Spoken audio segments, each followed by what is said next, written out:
All right, hello and welcome to episode 13 of the Too Hard to Pass podcast. I am your co-host, Juan Martinez, and to my left or to my right, nobody really knows. Just like nobody knows how to say his name, it's Jacquemus Slade. Wow, Jacquemus Slade. Okay. I mean that's one way to start the show, I guess. Um, I'd I'd go with Jacques Slade. That's how I personally would go. But, hey, Jacquemus is an option apparently. But And I'm Jacques not, is the preferred way.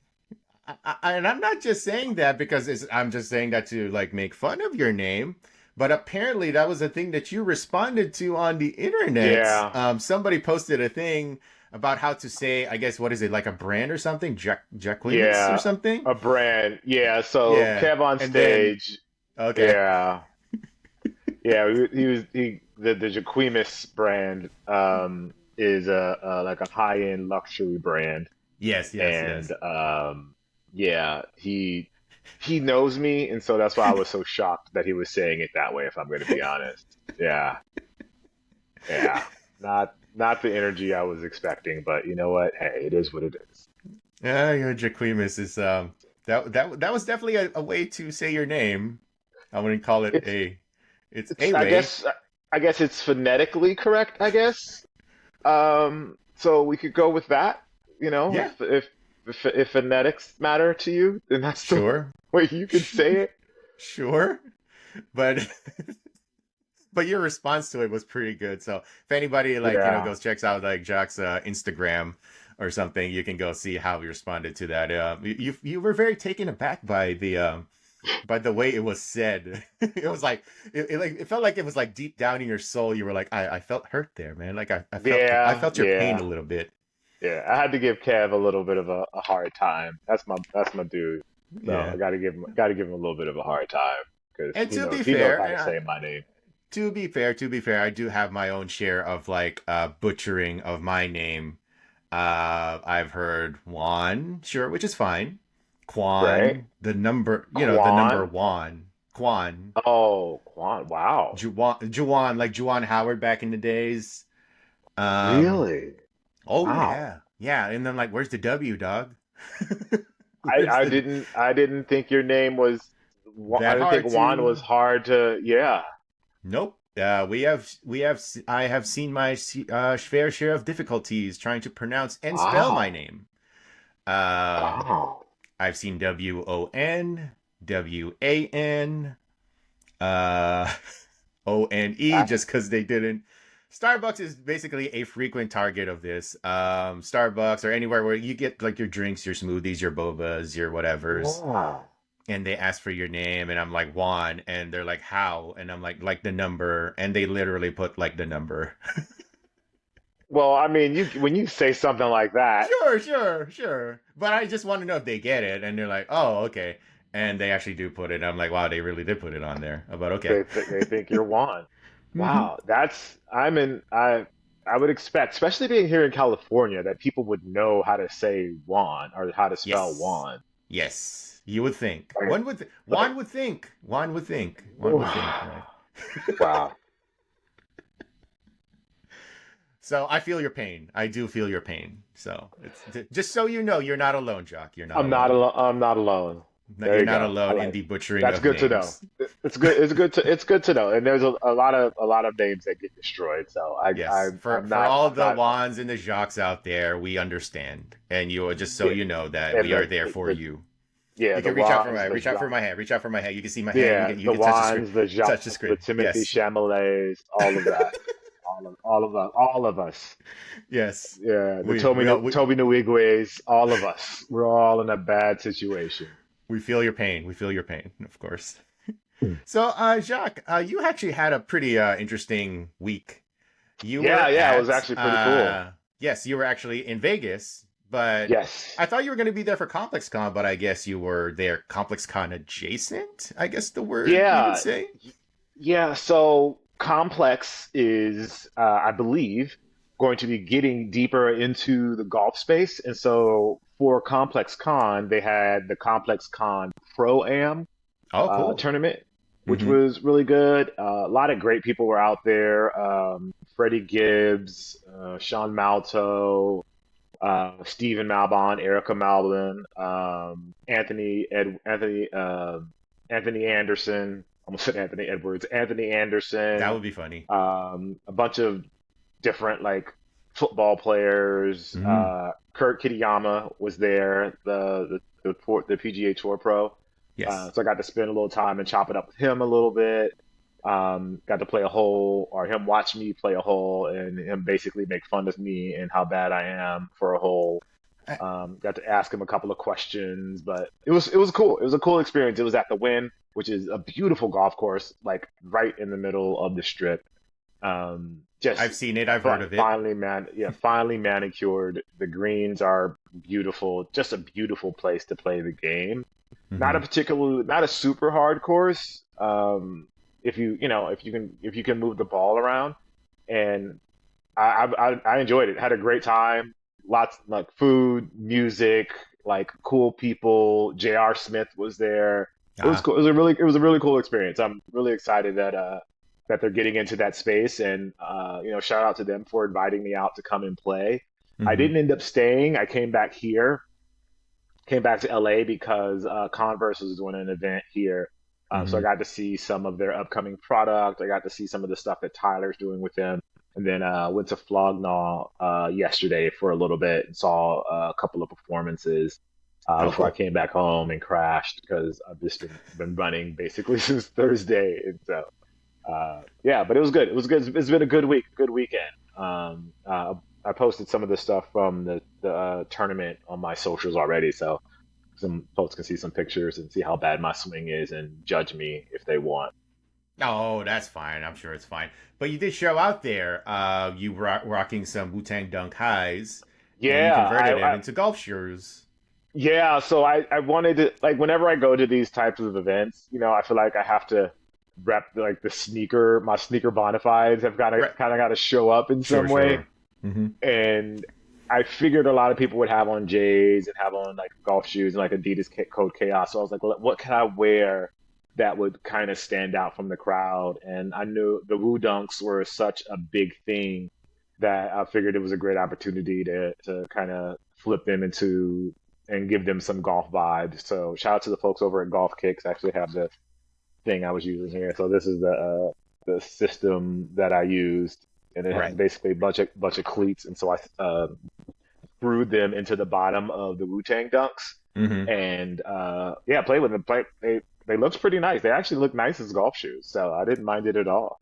Well, I mean, dunks. I think dunks just in general translate well to like a golf looking style sneaker. But Yeah, like cover wise, how did you think? Like, I mean, I'm sure obviously they were designed for that, but like those no, kinds of I mean those kinds of like like you do have like that system you can put like the spikes on there, but at the end of the day you still have to like actually perform in them.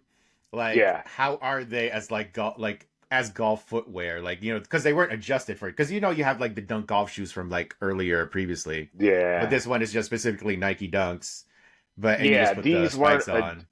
yeah. So they feel fine on the grass, Mm-hmm. um, but on the concrete because it's cleats, the outsole of the dunks aren't really made for those sort of I guess protrusions, I guess you could say. So you can Sure. feel all of the cleats when you walk on like concrete. But on the Ah. grass, I think you're pretty much right in line. The only thing I think I messed up on, uh, I don't know where they are. They're in here somewhere. Is the cleat pattern? I think my cleat pattern was wrong. I Oh, should okay. have had one. I should have had one at the toe, and I didn't put one at the toe. I did like the ball of my foot, the mid section of my foot, and then two at the heel. I think I Mm-hmm. needed one more at the toe or two more at the toe, and that would have made a little bit more of a difference Mm-hmm. as far as the feel. But I think they did well. I'm gonna add those last one or two at the toe, and I think I'm just gonna leave them as golf shoes at this point. I'm not gonna like take them out. I'm just gonna wear them as golf shoes. Gotcha, gotcha. What do you think? What shoes do you think would actually translate well? Like currently, like what you have there right now in the studio.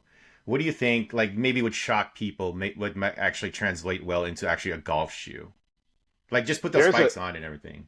What do you think? just I mean you could really do it to anything, Right. honestly. Like I want to do it. I want to do it to a What do you think pair would be like of interesting to try on and be like, oh, not only is it like an interesting look for a golf shoe, but it also like the comfort wise and everything and like the performance. What do you think would actually be like an uh, interesting, like no, a shoe that no one's thinking about that would maybe be a little bit shocking to actually be like, oh, okay, that might actually work as a golf shoe. um going back to like the 90s, something that I've thought about is like the pennies, the penny Mm. one. I Oh, think depending that would what. be a good one. I think Mm. that would be a good one. Mm-hmm. Um, uh, the CB34 would be a good one. Mm-hmm. That would be like a kind of a crazy looking one. Um, just to kind of troll. I think what is it? Hold on, let me look it up. I can't think of it. It's not coming to We my, should do my foam brain. posits. We should do foam posits. I think that would be a funny troll too. Phone posit would be one. Uh, just to kind of troll people, the Kobe 2. Ah, Just to be like a super troll. yes, yes. I think that could work. Um, maybe some hyper dunks, Huh? but I don't know if those are too loose at the top. Maybe those are too probably maybe a little too The loose. original Hyper Dunks with the fly wire and Yeah, all of that. Oh, okay. yeah, Yeah. yeah. Maybe, maybe, I maybe. wonder if Nike ever tried fly wire on the golf shoes. Now that I think about it, I don't know. Hmm. One It's that got to would be. work, I think, the Jordan 10. I don't think did they do a Jordan 10 golf shoe? I don't I think don't so. think so. If it was maybe like a PE, if somebody has had like a Jordan 10 golf, I think we've seen one. Have we seen two? Have we seen the twos? Oh, Don't sing the twos. The yeah. Jordan 10, I think would work. I Two think that actually, would I be a think good would one. work. The two low, I think would actually work as a golf shoe. I mean, I'm surprised that they haven't tried it yet. Huh. You know, Paris had a pair of the Jordan 2 golf shoes. I don't know if it was if it was an official Oh. like a PE for her, Mm-hmm. but Mm-hmm. Paris had a pair. Right. Um, but yeah, there's a bunch of different shoes. I'd love to see like going into more basketball specific stuff. Like Yes. I'm Mm-hmm. sure they can do like a Sabrina would be cool. Get like a Sabrina version. Mm-hmm. Get some of those some of the KDs, convert those into golf shoes. Like there's so many options of shoes that you could flip into golf shoes. I Yeah. think that are comfortable, like that that you can wear. I So mean, we talked about it on the it's a wide show. world. We talked about it on the show on Hard Pass. The Kobe Six. The Kobe Um, 6, yeah, you know, that'd be a great one. with the cleats coming out and everything, I think we could actually see the Grinch Six on the golf course. I think that would be an interesting look. Yeah, First, while sometimes you see golf shoes, I think like the six would actually stand out, like the Grinch shoes, even though it's like green, like bright lime green on the golf those course. would I think would pop. Yeah, those absolutely, would pop absolutely. on the golf So course. yeah, but Oh, like. another good one, Hmm. the Chunky Dunkies would be a good one. Yeah, I'm surprised I haven't seen anybody try that. Or maybe someone has. We just haven't seen it. I'm sure Yeah, somebody's just like, haven't seen it. I'm sure someone mhm, has, but that would be a good yeah, one. yeah. Um, yeah, But it is there's a cool though, bunch of like options, Complex. man. Yeah, but I think it's cool though that Complex is like moving into like the golf space. Yeah. Um, what do you think that is though, Jacques? Do you think it's more like because of like they notice like the trends shifting, or is it like they notice that their audience is getting a little bit older, or like what do you think is like primarily like a reason for that, or is it because they're in Vegas? The wind is there. Like, is it like a coincidental thing? Because they ComplexCon is typically in Long Beach. At least Yeah. the main line the mainline ComplexCon has always been in Long Beach, and I don't know if there's any courses nearby in that area. But do you think part of it was like, hey, we're in Vegas, we have like this availability to us, then why don't we give it a shot there? I think it's a mix of things. Their audience is obviously getting older, but Mm-hmm. they also see that I think there's opportunities in golf that Mm-hmm. they're starting to discover, and that's where a lot of that energy is coming from. So we'll see how they build into it. It's supposed to be a bigger thing for the complex audience, but it Mm-hmm. could also, depending on how this event went for them, you never Right. know if it has any legs. So the hope is that it had legs. Because I'd be down to see them really like move into the space because there's really not a lot of cultural specific people that are in this Right. space Hmm. outside of like individual influencers. Yeah, like the creators and all of that. Yeah, yeah, totally. Yeah. But you were there in Vegas, Jacques, and it seems like it's a pretty popping place at the moment. Mm. We've got like the F1 also there, and you mentioned that it seems like it's Yeah. tough to get around. What was I gonna say? Oh, F1. Yeah. So they're rolling out the full. Sorry, guys, we had some technical Yes, we difficulties, had but some we're back. technical We're difficulties. back. This is actually 3 days Um, later.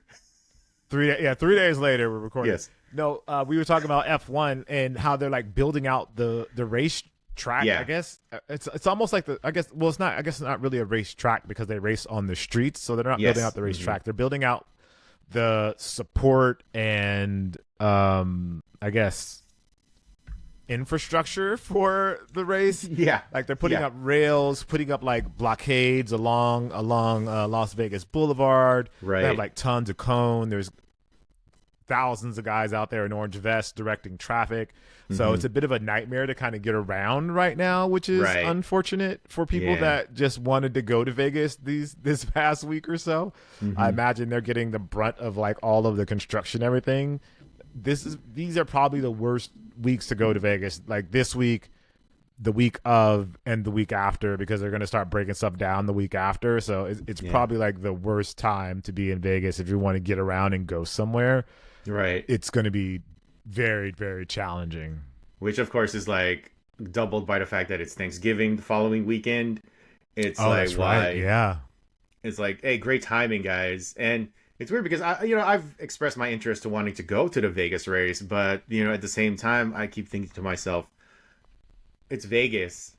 I know what Vegas Yep. looks like. I've been to Vegas many, many, many, many times, and it's like, why am I paying exorbitant amounts of money just to go to a place that I've been to just to see like cars just zip by? And this may be a very American West Coast centric point of view because we're so close to Vegas and we go there all the time. And Yes. maybe people from Monaco want to come to Vegas and see F1, and maybe they see it the same. Maybe they see it the same way, but Right. for us that are here on the West Coast and that have been to Vegas, more times than we probably care to count, Yeah. it'd be nice to go somewhere else and see something different if we're Mhm. going to go to a race. Yeah, I mean, I've even looked at like the cost it would have gone to like, to Texas or, to Austin for the race or to like Florida, Yeah. Miami for the race. And it was like, oh, it's still cheaper than going to Vegas. Well, speaking of like events in Vegas, Jacques, I thought that the Mike Tyson fight was actually going to be there at Vegas. Like, as when I heard that you were going to be there, I'm like, oh, cool, you're going to be there with like everything's going on, ComplexCon, like the big fight and everything. And then when I tune in on Friday night, I'm like, wait, why is it in Why is it in the Cowboy Stadium? I thought it was in Vegas, and I actually kind of shocked, and I was like, oh, okay. But yeah, I just wanted to talk about like the fight for a quick second, Jacques, and like Okay. how people were like super disappointed in it, and how they were all bummed out. I saw the Magic Johnson tweet, and I'm like, what did we expect? The Yeah. man, Mike is 58 years old. Like going into it, there was a small shining hope for me that was like he could get Jake Paul in like a first round, like knock him out in the first round. Maybe there was a small glimmer of Yeah. hope, but like after that, after the first round, I was like, this is not going to end well. But it's like it's been 20 years since his last real fight, and this felt like a gratuitous money grab. And at the same time, like I'm kind of happy for Mike because he got paid. Okay, so there's this thing in wrestling when like an old wrestler comes back after like X amount of years and he does like the old moves that they used to do. And the crowd will start chanting, "You still got it. Clap, clap, clap, clap, clap. You still got it." Yeah. And I Yeah. think that's what people were hoping for. And I'll Yeah. admit I was there too. Like Mike Tyson is like one of my favorite athletes of all time. Like, I never beat him as a kid in Mike Tyson's Punch Out. Never did. And I was like, oh man, he's like the impenetrable wall. Yep. And Yep. you grew up watching him, and then like when he came back in the '90s, he rolled out in like that the DMX intro song, and I'm like, yeah, that is the Yeah. baddest dude on the planet. And he got Baddest, older. man. Yeah, exactly. He's become like just this everybody's favorite like celebrity former athlete. Like he did The Hangover. He did like his one man show, and he's been very Yeah. open with us. And but like when I first heard about this fight, I was worried. I was like, dude, he's 58. And I'm like, what are we doing here? And it's like, and Jake Paul, it seems like he's trying to be a legitimate fighter. I mean, he's just going about it in a way that I don't necessarily am a big fan of, but it seems like he's not like taking this as like a joke. It seems like he's the type who's actually like taking this seriously, like putting time into the craft. And who knows if he'll actually get there? Because I have no idea how. Because this fight is no indication of like his skills. He's in a no-win situation. If he beats Mike Tyson, it's like congratulations, you beat a 50-year-old man. If he loses, oh, you're a sucker because you lose to a 58-year-old man. Yeah. And if he knocks him out, it's like, oh, congratulations. Not only did you beat a 58-year-old man, you beat like an icon, a hero to all these people, and you're just going to be like a heel, a bad guy forever for everybody, you know? So right. And it's just this kind of like weird situation where it's like, well, the bag was presented to everybody. We might as well do this and just hope Mike survives. And he did. I think he did as well as you could hope, besides like hoping for like that first round knockout. Because after that, I was like, oh, this is not a good look, man. Yeah.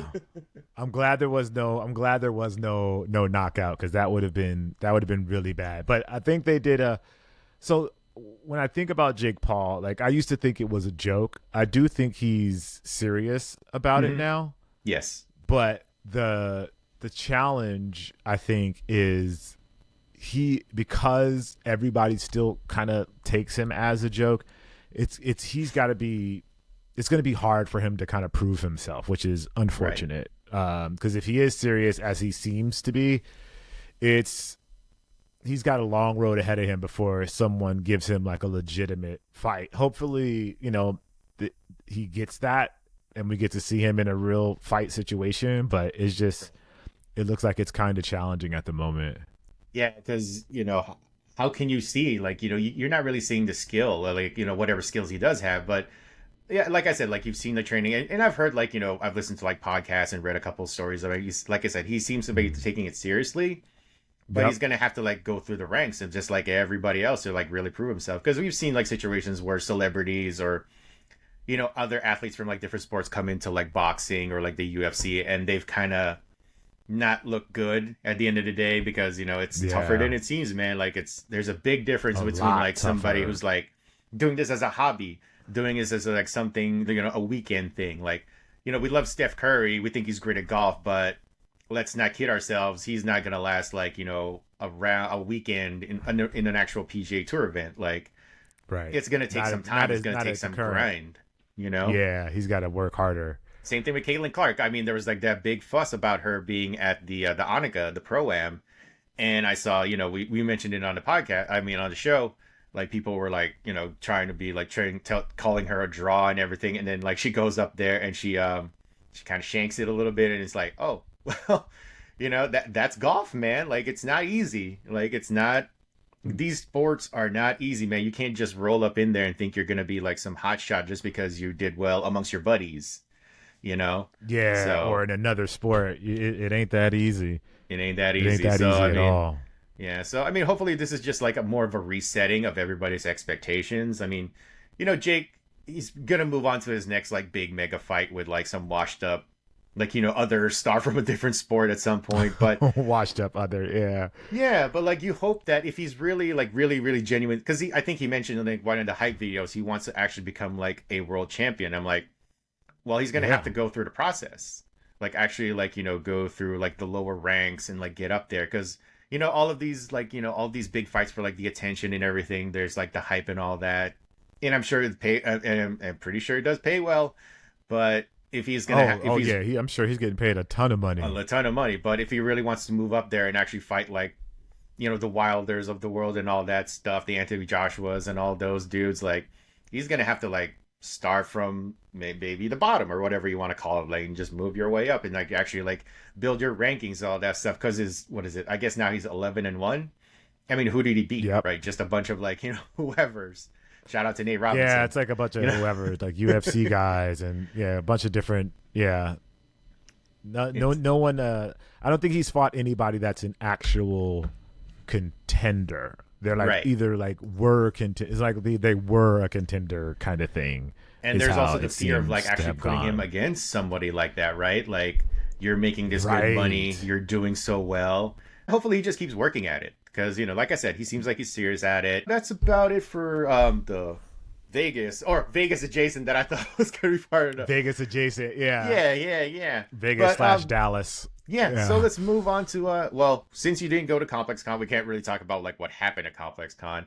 But the big thing that came out of ComplexCon was the at least in our view, is the Nike Air Max 1000, which is a 3D printed Nike Air Max, which is it basically like designed like the Air Max 1, interpreted in like a 3D printed shoe. And it's got like the air bubble. And it was a collaboration with like a partnership with like Zellerfeld, which is known for like their 3D printed products. Yep. But it was only available at ComplexCon. And I guess they also gave away like they gave away the shoe. Like there was like I saw like a slot machine, and they were giving away the shoe, and I was like, oh, pretty. So people actually, okay, I didn't see that. Yeah, there were actually people who actually got to go home with the Air Max 1000 itself, and I'm sure it's going to be on StockX or eBay the next day, but who knows? But it's an interesting look, and I wonder though, like, what's the future for this? Is this something that Nike is doing as like a one-off with Zellerfeld, or is this something that we're going to see as like a general release in the future, or is this something that's like years down the line? And it also kind of makes me think like, 3D printed Nikes. Couldn't we just like, because you know how like 3D printers work, like couldn't we just like borrow the file template and make our own? Own version of it, just in your size, yeah, and I'm sure like there's a little bit like proprietary stuff that's going on with like Zellerfeld's like actual like design and creation of the shoe and everything. I'm sure that's gonna be hard to like replicate on even like everybody's like 3D printers that they have at home. But like couldn't we get up to a point where like we have like say you have like an Air Max 1 here that's like on its last legs? Couldn't you conceivably just take out the air bubble and just like create like a template for like a Nike shoe, like a Nike looking shoe, and then kind of just put the bubble in there, kind of just to add, like create your own Air Max 1000 or something like that? So that's the one thing that made me curious, because if it's a 3D printed shoe, how did they get the air bubble in there? And hence the proprietary stuff. Yeah, maybe that's the proprietary part that they're not willing to share. But I mean, it looks okay. Honestly, it's not like something that I was like, oh, that's primo. It was just like, oh, okay, it's a 3D printed shoe, and it almost looks like a different, like, I don't know. I didn't know how to describe it. It's definitely interesting, and eventually I'd love to get a pair in my hand so I can like do like an unboxing and a closer look at it. But it's a very interesting shoe, style wise and design wise. It does remind me of the Zellerfeld stuff, but I don't know what the end goal is. I don't know. Like even like the Zellerfeld stuff, it was comfortable to wear, but I don't know, it just didn't feel like something you could wear all the time, if that makes sense. Yeah, it doesn't, like, at least for now, right? Like, whatever the materials they're using for, like, the 3D printed shoes. And I've tried them on, I think, like, when I went to your studio, like, I tried to, like, put on the 3D printed shoes. And I was like, well, like, I could see this as, like, something I could walk around in the house in. But I don't know if it's, like, something that I could see myself wearing as, like, an everyday pair, like an actual Air Max, But maybe they feels very house shoe. That's a good way to describe it. Yes, it feels like a house shoe. But it's very Air Max. But like, I wonder what they put on there or what they designed. With the Air Max 1000 that could maybe make it feel like an outdoor shoe. Yeah, and then also it's like it's not the first 3D printed shoe thing out there. We've got the Zellerfeld stuff that's been out there before. Adidas did the 3D printed shoes. Yes. Years ago, like, so it's not an entirely new concept, and maybe that's where like my lack of enthusiasm for it is, because it doesn't feel like it's done anything different than what we've already seen, if that makes sense. And like, shoes are typically a mix of materials. They're not just one material. So there's rubber, there's EVA, there's leather or synthetics and all of that stuff. And everything is made out of one piece. And are they going to be durable enough to wear outside? or are they going to tear up because they're all made of like the same rubber? Or if they are durable enough for outside and they're all made of the same material, how does that translate comfort wise? Or, how does it feel against the skin versus, leather or a lining or something like that? So all of Is it those going to things kind of withstand go the through my head when I think elements? about it. Yeah, can it Well, withstand the elements?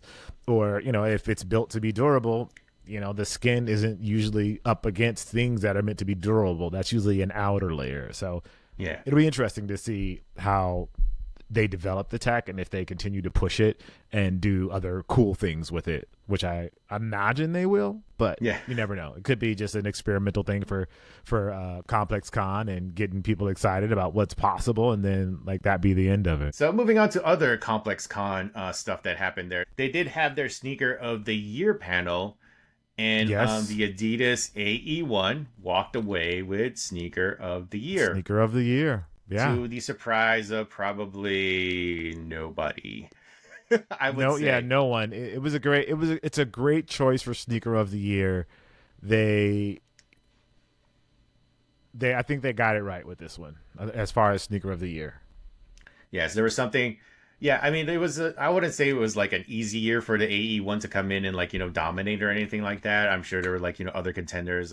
We haven't seen the full list. To be fair, we haven't seen like the full list of like what they put up there. I'm sure like something like the Right. Wu-Tang Dunks was on there, or that kind of stuff. But like the AE1 came in at a time when basketball shoes were really at a low point. Let's be real. Like other than like people being excited for Kobe's, it's not it wasn't hasn't been like the strongest stretch for basketball shoes in a while, and for the AE1 to come in and just have like a refreshing look and to have a marketing campaign like the one that they had, it just breathed a lot of fresh air into the space and got a lot of people Yeah. excited. It also helps that Anthony Davis is one of the best players in the world and has like the Anthony attitude that Anthony and the Edwards. brashness that we're looking for, so it You helps. said Anthony Davis. Did I say Davis? Am I Yeah. projecting? Yes. Am I projecting like we hope? Am I projecting that we hope AD will like be a little bit more of has a little bit more of that AE swag or something like that? Huh? Who knows? Absolutely. Anyway, the Lakers are doing well, so let's not jinx it. Let's not jinx it. They have a good record right now. They have a better record than the Timberwolves. But anyways, Right. yeah, no, no, congratulations. I think it's well deserved, and now the wait begins for the AE2. I don't know. We've talked Oh. about it on the show. We've talked about it on the show, like about the prolonged rollout of the AE1, and it seems like they're going to be doing it for a little bit more, a few more months, stretch it out as long as they can. And so now I'm just going to be like even more excited and more like curious to see how they're going to follow that up with the AE2, because I think a lot of people have a lot of expectations now at this point with Edwards and also with the shoe. So yeah, I mean that's all. It's interesting because the longer they wait, the more expectations they are, and the more Mhm. they the more they stack wins with the AE1. Mhm. I think the more expectations there are for the AE2. So they've got to find like the lull, I guess. They've got to find that moment when like the energy for the AE1 starts to die out, Yeah. and then kind of release the AE2, because they can't. I feel like there's just too much hype around the AE1 right now and too much good energy around the AE1 Yep. to release the AE2 now. They've almost got to wait. Like it's too late now almost to Yeah. release the AE2 on like a yearly thing. So I think they've got to wait till the energy is right and then drop the AE2. And we talked about it. Like I think we need to like get out of our expectations that sneakers need to be on a yearly basis now, because I think like it's just Right. an evolution of like how the business works. Is like if something's hot, like why not ride it out until like not necessarily until like the wheels fall off, but at least to get to a point where like okay, then it gives us more time to develop and more think about like things, and like for whatever the follow up is, because we haven't had like this kind of anticipation for a basketball signature shoe in a long time. Like, Right. Yeah, it's all it like the with shoes. We when they release them every year, we always assume like something's better about them, and it's not usually that something's better. I think it's very rarely was something quote unquote better. Yeah. about the shoe. It was more of something changed about the shoe. Like, oh, we went from Lunar to X foam. Like, it was never a big change. I mean, a difference, like, innovation wise. Right. Like, we can't treat sneakers like we treat phones, where a new faster chip is available now, and so the phone is going to process things faster and render graphics and colors, and sound is going to be better because there's a new processor. Sneakers don't have the benefit of technology moving that quickly, especially to be on a yearly basis. If they did it every 2 years, I think people would be okay with that. I don't think people would find a problem with having that sort of upgrade schedule, because hopefully within those 2 years, something really comes along that changes the narrative around sneakers and provides them with better performance into the future. And I think we also need to get to the whole hang up about like athletes getting to like 10 signature shoes. Because I think like Klay Thompson, he just recently celebrated like 10 signature shoes with Anta. And no offense to Klay, like I can't tell you like I can't tell you the difference between like the KT1 to the 3 One to from the the 7. KT10. Yeah. Yeah, exactly, right? It's like, yeah, cool, you got to 10 signature shoes, but like which one of them actually stood out? And I'm not just and I feel like that's picking on Klay, but I feel that same way with a lot of signature athletes. Like KD sometimes has kind of like that I can't tell you the difference between like the KD, let's say the 12 and like the KD 7 or the 6 or something, right? It's like we've kind of gone to this point where it's like you just have signature shoes for the sake of like you're just releasing them on a yearly basis because you feel like you have to. Yeah. And maybe with this one with the AE, maybe we kind of get to that point where like no, we'll take our time with it, and when it's ready, it's ready. I think people are doing it because that's how Jordan did it. Yeah. That's how Jordan's deal must have been set up, that every year he had a new shoe. Yeah. And everybody's just been following that template because that's the way it was, or that's the way it's been for the past 39 or 40 years. Yeah. So now's an opportunity for someone to be like, I don't need to do a new one every year. I can do one every 2 years, or do one every 3 years. Like, I don't need to rush when it comes to my new sneaker. Absolutely. Well, one last thing though about the Sneaker of the Year panel, and I think you talked about this like on your socials, is that people, I guess, like had issues with the panel, with the people who were on the panel, which I guess looking through like the pictures I get, and it was like PJ Tucker, it was Lil Yachty, and it was, Welty, Brendan, and Joe LaPuma. And I guess some people had like issues with that. It was like it's not representative of the sneaker community or something, or it's like, why do we not have X on there? Not like a person named X, but like, just why this particular person is not on the panel? Why is that person on that particular panel? And I just wanted you to like kind of like share your thoughts with that, because I don't necessarily like have any like opinion about it. It's just like, oh, okay, well, these are the people they picked, and and it's hard for me to say that they don't have like takes. Like PJ, I don't think PJ is like someone who doesn't deserve to be on a panel. I don't think Lil Yachty is someone who doesn't deserve to be on the panel. But what do you think kind of what do you think kind of caused that frustration from like the sneaker community, and do you think they have a point with regards to like this panel? I think the way that the people that are complaining about it are looking at it is that Complex is, in a sense, a part of the machine. They're a machine. They're like a big brand. They're not like an individual collector community kind of thing. They're not really a part of their community. They're like a media outlet. So there's a different view on their opinions and their takes. So Joe, Welty, and Brendan, they're all a part of that machine, regardless of how integrated they are into sneaker culture as individuals. Their association with Complex makes it seem to the community like they're a part of the machine. The other side of that is all the judges typically on the Sneaker of the Year contest are celebrities.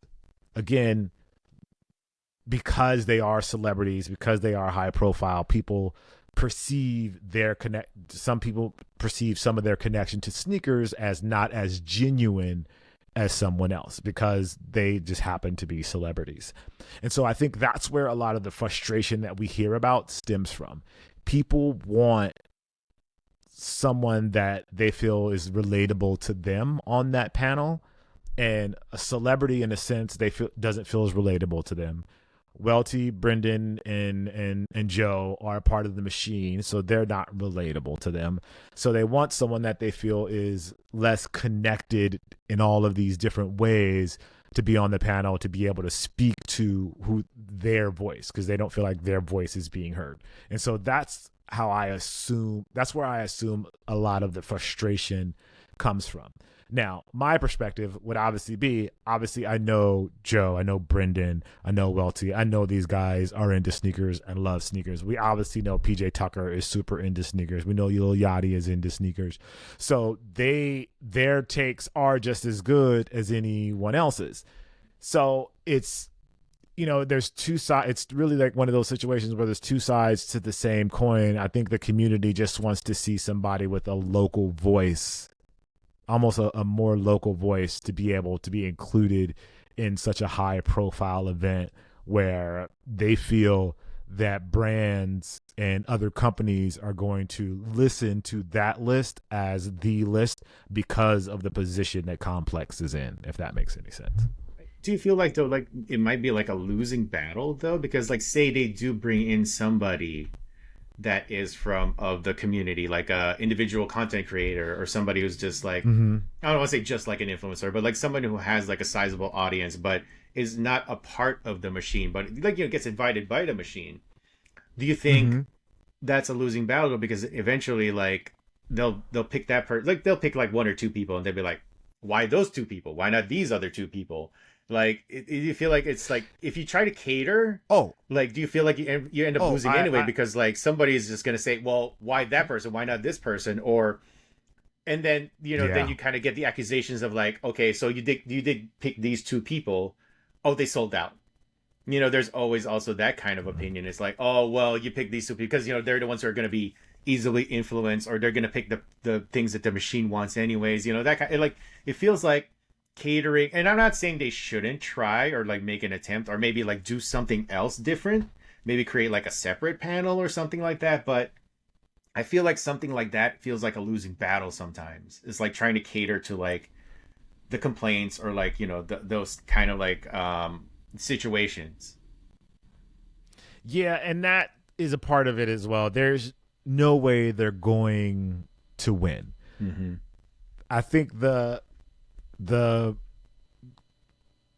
controversy around the Complex Sneaker of the Year list has been going on since they started doing it at ComplexCon a few years ago, however many years ago. Like, that conversation has always been there, and that's why I think the community continues to kind of rally around that cry, because it hasn't changed in that sense.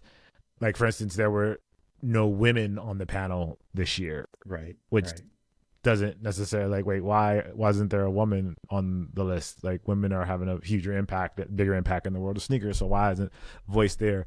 There was no like fashion person on the list. There was no like stylist on the list. So why isn't someone that's a stylist on the list? There was like no independent designer that designed shoes and could have input in the conversation. So I feel like all of those factors help keep the conversation alive around the Sneaker of the Year list for them. I think people want to see a broader spectrum of people involved in the list, and that is where a lot of the controversy lies and will continue to lie every time this happens. So, do you think for the ComplexCon Sneaker of the Year panel in 2025, do you think they should bring us on?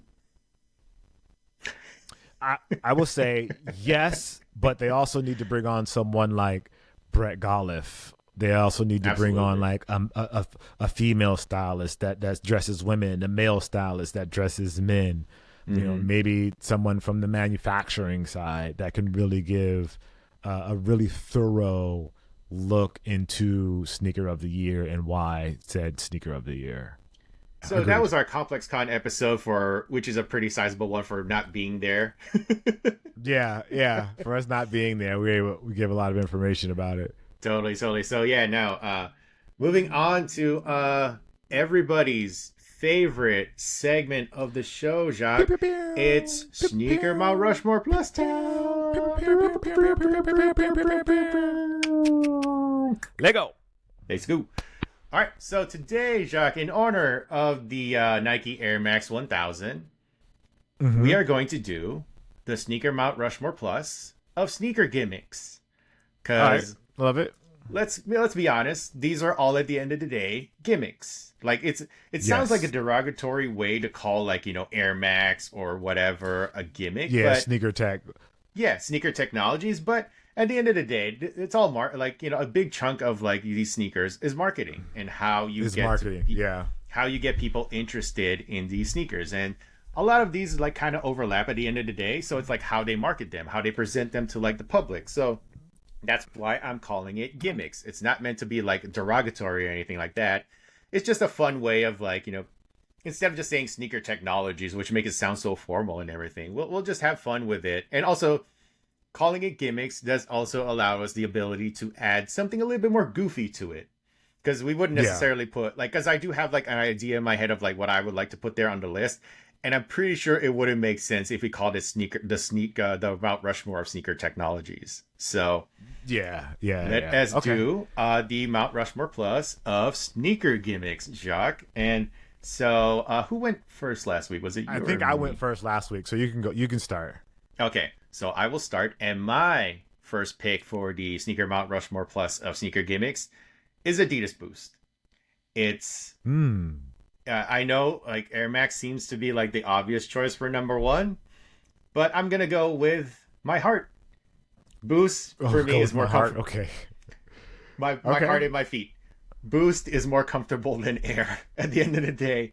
Like if I have to like pick like a particular tech that I'm going to wear, like someone said, hey Juan, you can only wear either Boost or Air for the rest of your life. I'm sorry, I apologize to Nike. Why am I apologizing? I'm gonna wear Adidas Boost because it's comfier. Okay. And I run in them.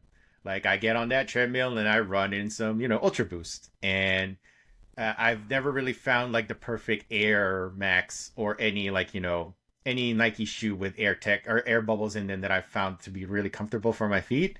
But with Ultra Boost or any other kind of runners that I have in the garage, feels fine with me, buddy. So yes, I'm going to go with Adidas Boost for my first pick. Mine is going to be Nike Shocks. Shocker! Shocker! I remember when I first everybody. I remember when I first saw those, I thought, oh, that spring is going to be so incredible, and it never delivered the spring that I thought it was going to have. So you were fooled by the Vince Carter commercial? I still like the look. Huh? You're fooled by the Vince Carter commercial? Yeah, I thought I was going to be able to jump like Vince. It was going to give me those kind of jumping ability, but it did not. So for me, my first one has to be Shocks. It's the one tech one of the techs that I was like, oh, this is going to be crazy, and it was like, oh, this is okay. Yeah, it's just okay. Yeah, and also that I think that kind of plays into the heart of this list. It's like it's a gimmick, like the marketing really played a big role in that, right? I remember those Shocks, those early Shocks commercials were like, do you remember the one where it was Gary Payton and like Vince jumped over Gary Payton, and there was one part where like GP was so upset that he jumped over him that he rolled out with like because this was like during like the Olympics, and I think like Gary Payton had like the bigger hair. He grew out his hair, and he was so upset like Vince jumped over him in the commercial. He's like, I'm gonna roll up with like a super afro, and he's gonna be like big old hair, and he sat down on the chair, and Vince jumped over him still, and it's like, oh man, like Shocks is gonna be amazing. And at the end of the day, I do like Shocks also. I'm actually a pretty big fan of Shocks, but it was not the revolution that I was never able to dunk a basketball. I was never able to dunk a basketball in Shocks. I was able to touch the rim, but I was able to do that anyways back in the days, but never able to dunk. See? There you go. All right, Shocks. What's next for you? Yes. So for my next pick for Sneaker Mount Rushmore Plus of sneaker gimmicks, I'm going to go with the Reebok Pump.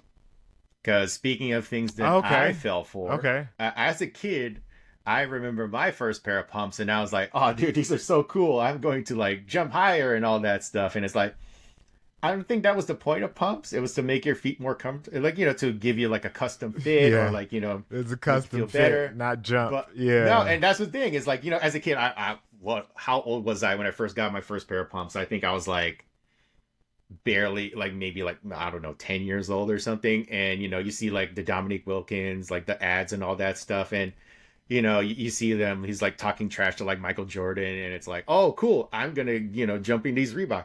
Nah, it Yeah. does make you feel a little bit more comfy. It makes you feel a little bit more snug, but it did not help with your vertical at all. But Not I at definitely all. love the pumps. Still love them to this day. Like I have like those Shack Attacks somewhere.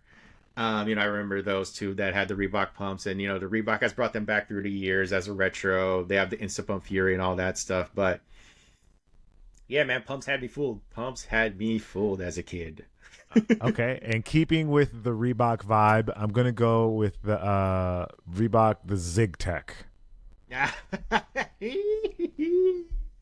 Shout out I don't John know Wall. what I was.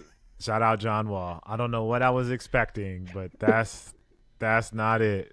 That's not it. Thanks for trying. Thanks for trying.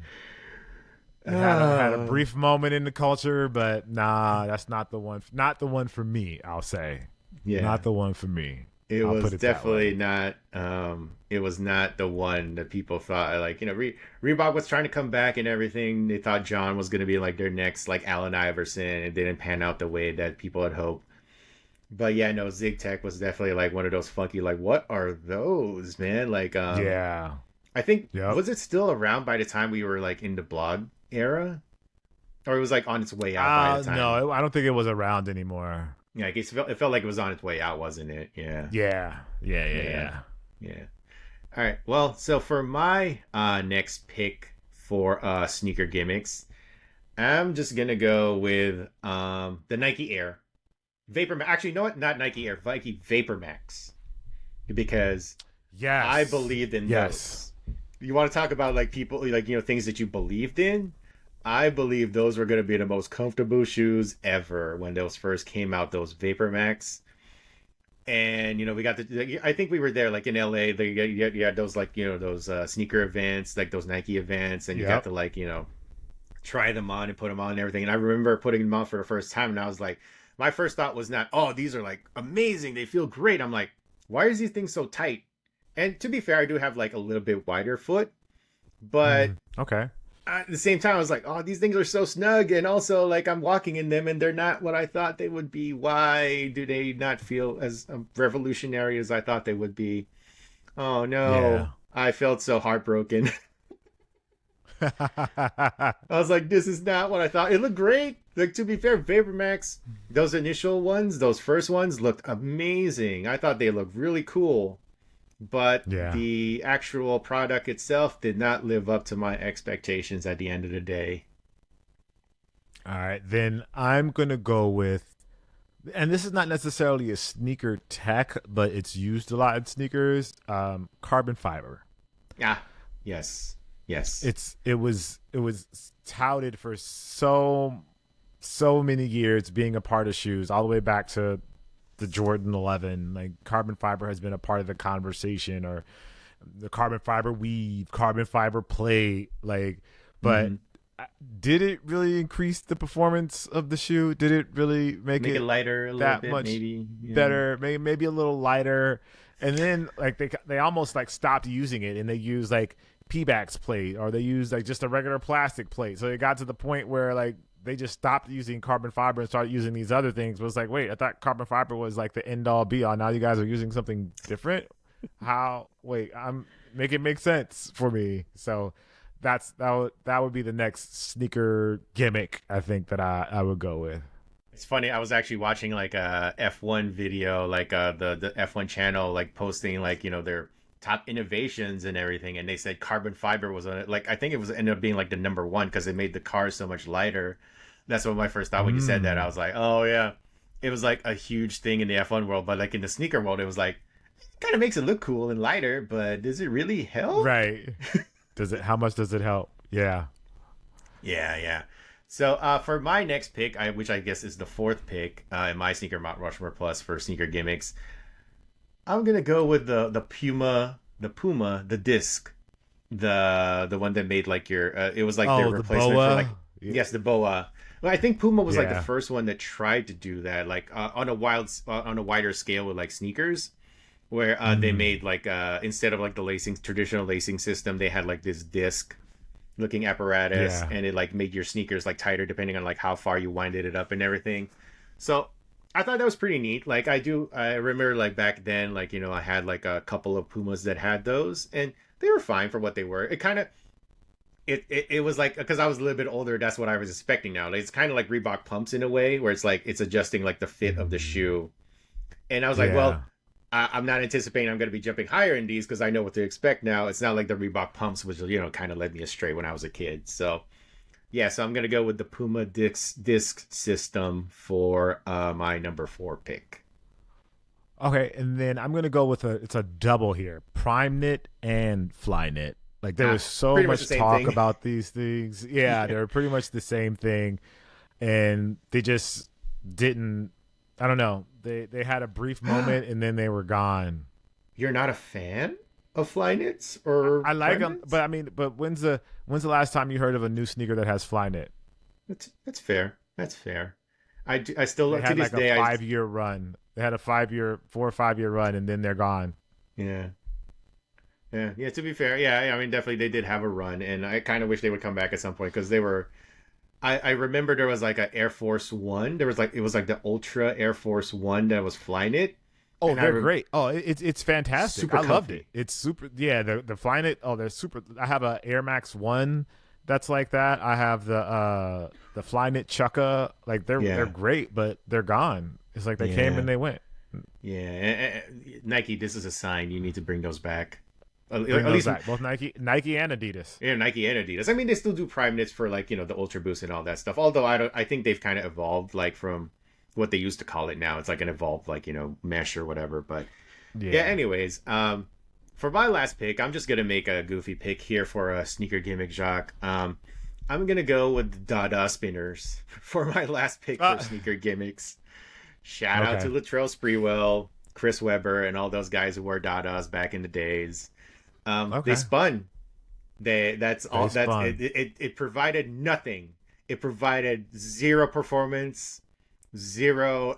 I wouldn't even say it gave you an aesthetic upgrade because it looked silly, even when it was new. Yeah. Even when like the spinning rim was like a thing for the culture. It was like, Yeah. let's put spinners on shoes, and it's like that sounds so absurd. And it's like, oh, they just did it anyway. And I'm like, all right, cool. So that's Yeah. my That makes sense. because if there was ever an epitome of a gimmick, it would be that one. So yes, my final pick for sneaker gimmicks is the Dada spinners. Okay. My last one is going to be the Puma Jammin'. Oh, which one is that? That was that had the little beads inside of it, like the little beads. yeah. Yeah. That's the one that I'm gonna be like, all right, nah. All right. Was it called? Yeah, yeah. All right, I'm done. I've had enough. I've had enough.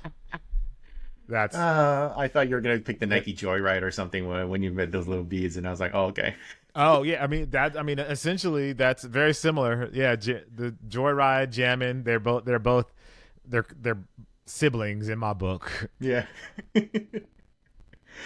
Yeah, totally. So yeah, so that is our sneaker Mount Rushmore plus of sneaker gimmicks. That Yeah. was a ride, not a joyride. It was a ride that we took over. It was a ride. Some good stuff in there though. Some good stuff in there that Totally. some relevance and that resonates still, but still I feels like like how a gimmick at times. I like how we respect the Nike Air enough not to like pick them for a quote unquote gimmick. Although like it did make it Air as like Vapor Max or something, but Air adjacent, I guess, Yeah. at the end of the day. Yeah. So, anyways, yeah, that was episode 13 of the Too Hard to Pass podcast. Thank you again for listening. Like, comment, subscribe, all that good stuff. Leave us the 5-star Yeah. ratings on the Spotify's, the Apple Podcasts, and all that. Greatly appreciate that. If you have any questions, suggestions, or anything like that, leave an email at toohardtopasspodcast@gmail.com. Again, that is toohardtopasspodcast@gmail.com. I And think that's we're the going to number do. two, folks. Not, Oh yes, not sorry. the word, Yes, the yes, number. yes. It's going to be there. It's The going to be number there. two Like there's going to be a number graphic two. below. Yes. The Got number you. two. Yes, yes, yes. Thank you for pointing that out. I For wonder if people that are anyone's listening that aren't watching. Yeah, I'm sure yeah. somebody has like sent that at some point to like a Too Hard to Pass with the word TO. Yeah. And they're like, what do you mean? What are you talking about? You didn't get my email, Juan. I'm like, Yeah, I email you all the time. you know, all the time. I'm a big fan. I'm like, oh, dang, sorry about that. Well, anyway, it's the number two. But I think we're going to do a mailbag episode maybe over the Thanksgiving. Maybe not the following week, but the week after for like Thanksgiving or something like that. We'll answer your questions.